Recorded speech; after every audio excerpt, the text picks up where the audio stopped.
સોલંકી બોલું જાફરાબાદમાં અમારે આધાર છે, પણ અમારા 9 જણા છે. 9 જણામાં અમારા બેટવાળા છે 4 ને રાજપરાવાળા 4 જણા ને એક અમારો વ્યક્તિ છે ખુદ જાફરાબાદનો. બરાબર, જાફરાબાદનો એક વ્યક્તિ છે, પણ એટલો વાવડો મોજો હતો, કોઈનો વાંક નથી. કોઈને ધારાસભ્ય શ્રી હીરાભાઈને કે દિવ્ય સોલંકીને આપણે વિનંતી કરીએ કે તમે અહીંથી અમને આગેવાન આવી ને અમને સપોર્ટ આપ્યો. બધી વસ્તુ તમે અમને આપી ગયા.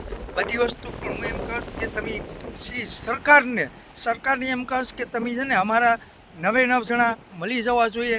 અમારી દેવકી વાસુદેવ એ અમારી ડૂબેલી છે, કાંઈ પતો નથી કોઈ ને. હું મનો સોલંકી કદાચને બધીને હું ભાઈ વિનંતી કરીને કહીશ કે કદાચને અમને કોઈ વસ્તુ અમને મળી જવી જોઈએ. વાત કરું એ મારી સત્ય છે, અને આ બધી ઘટના જે બની છે ને ભાઈ, એ અમને ખબર છે. કોઈને અત્યારે જે પરિવાર વ્યક્તિ જે અત્યારે વહી ગયા છે ને, કોઈ અત્યારે મૂડમાં નથી.